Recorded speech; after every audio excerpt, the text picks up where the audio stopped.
Si on ne veut pas être soumis à la liberté des autres, il faut apprivoiser et connaître le sens que cela a pour nous. C'est ce qui fait que la liberté est d'abord un idéal personnel et spirituel, éprouvé dans ses tripes, et non un mot verrouillé une fois pour toutes dans une définition figée, dans des formules de droit ou de philosophie. Cet idéal est et sera toujours une nécessité pour l'être humain, un challenge de tous les jours. En voici quelques témoignages. Je crois que la liberté est en grande partie intérieure, mais aussi une manière d'être et d'aller à l'essentiel. Je crois qu'on peut trouver la liberté, mais c'est un travail qui demande qu'on se questionne en permanence et qu'on soit capable de tout mettre et remettre en question. Le droit est une sacrée garantie de la liberté, du moins telle que je l'ai étudiée, mais je constate aujourd'hui une emprise de l'État sur les petites choses. Il y a une prolifération de l'insertion de l'État dans les circulaires, c'est-à-dire au petit niveau. Avant, les circulaires étaient plus faites par le niveau local. Maintenant, les circulaires sont faites par le plus haut niveau, par exemple les circulaires ministériels. Il y a donc une prolifération au quotidien de la gestion des choses, et s'il y a prolifération de ces circulaires, c'est parce que les individus ne savent pas user de leur liberté, mais en même temps, il y a eu une appropriation du quotidien.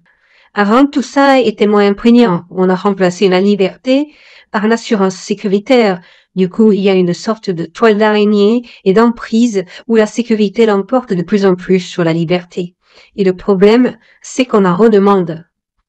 Heureusement, il y a des textes qui ne vont pas à l'encontre de la liberté et qui la garantissent. L'institution peut être un facteur de liberté. En ce qui me concerne, le droit m'a apporté plus de conscience de liberté que de contrainte. À la base, les institutions sont conçues pour garantir les libertés. Elles ont une capacité d'élévation de l'être humain. Après, la pratique, c'est autre chose. Les textes de base en eux-mêmes ne sont pas si mauvais que ça. Par contre, je constate une absence totale de projet chez les personnes en charge des institutions, et absence aussi de confiance, d'espoir.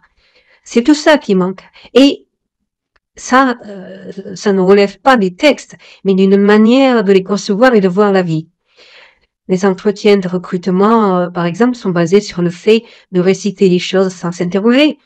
Il faut remettre en avant et à l'honneur la capacité d'un être humain à s'interroger. Le problème actuel, c'est une histoire de valeur et d'intégrité. Et il suffit pas d'avoir fait philo pour en avoir de la philosophie. En disant ça, je pense à Macron. Mais je ne parle pas de n'importe quelle valeur, bien sûr. La liberté est un élément indispensable à la croissance, non seulement individuelle, mais collective. La liberté est dangereuse pour les gouvernements. On sait bien que la liberté de penser peut changer une politique, voire un gouvernement. Les leaders politiques qui sont dans le contrôle ont besoin que leurs citoyens ne soient pas dans une liberté d'opinion. Par conséquent, ils ont besoin de former à l'avance l'opinion des citoyens. C'est pour ça qu'ils contrôlent un maximum ce que les médias peuvent dire. Si on contrôle l'information, on contrôle la liberté d'opinion. On va vers un équilibre entre le contrôle des populations et la possibilité de vivre avec de nouvelles règles. On va vers une civilisation planétaire. À un moment donné, on aura immunité sur la planète.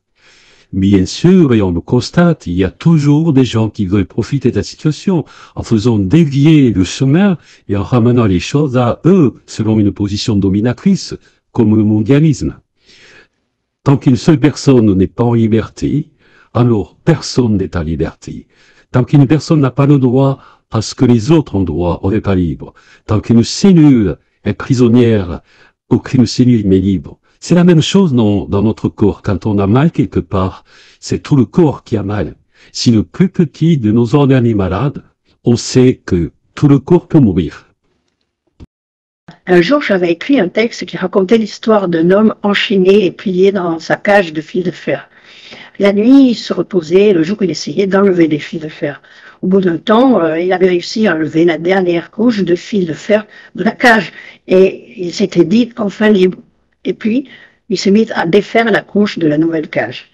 Ceci pour dire qu'on peut devenir un esclave en courant après la liberté et passer sa vie à ôter les couches de fil de fer de la cage de façon obsessionnelle. Oui, on peut être libre d'une certaine façon, notamment par rapport à d'autres pays ou cultures qui en sont particulièrement privés. mais c'est une liberté relative. Évidemment, il y a des moments de liberté ressentie. Tu es, par exemple, sur une prairie, il fait beau, tout est calme et tu es bien. Alors, tu te sens heureux et libre. Mais après ces quelques instants, tu reviens à ton théâtre, à tes chaînes aussi. Peut-on accéder à la vraie liberté? En fait, je crois surtout qu'on s'évade de quelque chose pour entrer dans une autre cage, dans cette grande pièce de théâtre qu'est la vie. Nous sommes trop conditionnés par les biens matériels et nos besoins sociaux pour connaître la liberté. Les gens qui me disent « Oh, moi, je suis complètement libre », je leur dis « Arrête tes conneries ». Et si je ne leur dis pas, je le pense. La liberté est pour moi un objectif vers lequel il faudrait tendre, mais il ne faut pas perdre de vue que la liberté totale est une illusion. Plus vite on prend conscience que la liberté est une illusion, plus vite on gagne une liberté. L'image qui me vient en tête quand tu parles de liberté, c'est celle des temps modernes de Charlie Chaplin. Il y a une chaîne, chacun met son clou et tout va bien au début. Et puis à un moment donné, la machine s'emballe. Et là, ça commence à pourrir partout. On ne sait pas quoi faire. Je pense que les systèmes font pareil, ils s'emballent.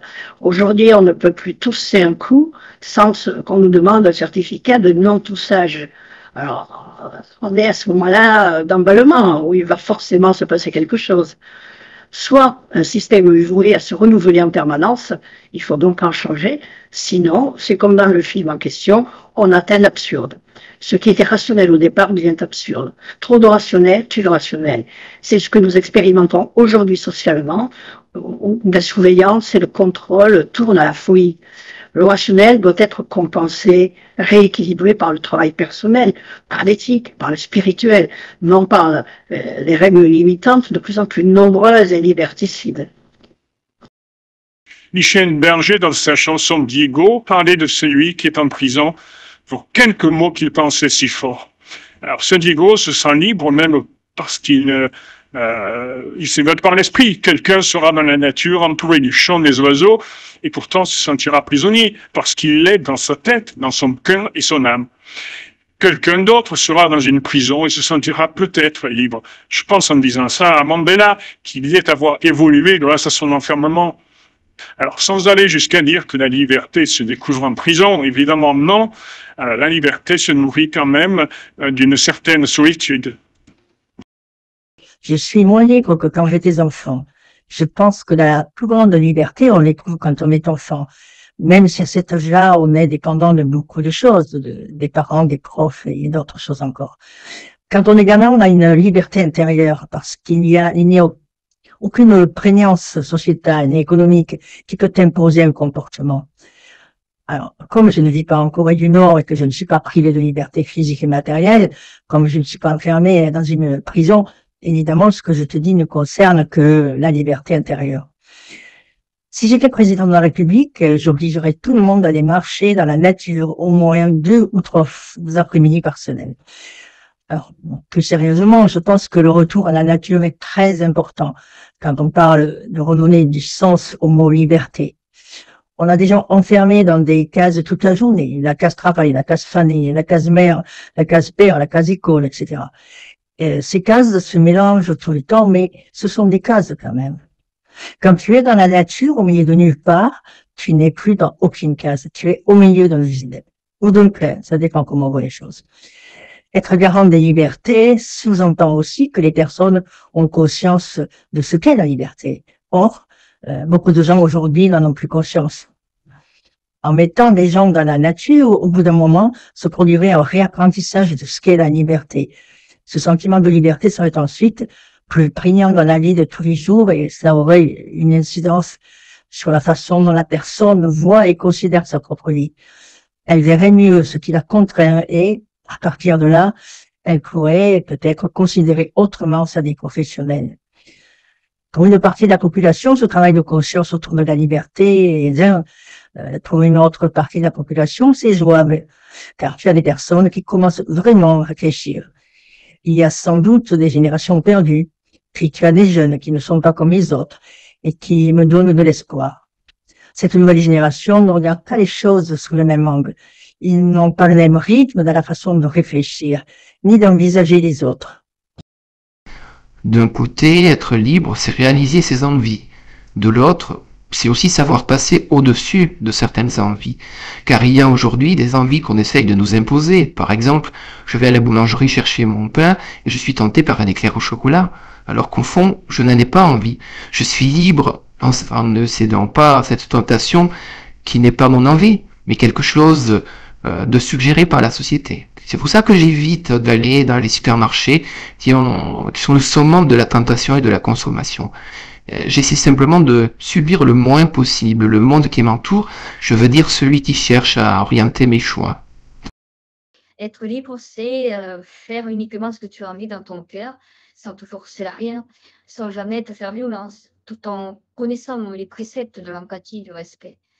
L'empathie, le respect et l'auto-liberté suffisent pour avancer dans la vie. Ne pas faire de choses qui n'ont pas de sens pour soi. Maintenir sa position tout en respectant les autres sont pour moi les seules bases que je connais et expérimente. Le système est fait pour qu'on ne soit pas libre.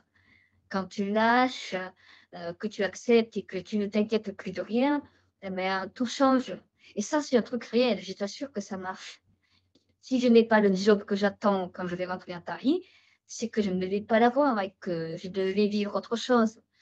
Tous les chemins sont bons pour moi. À partir de là, je suis donc hyper libre.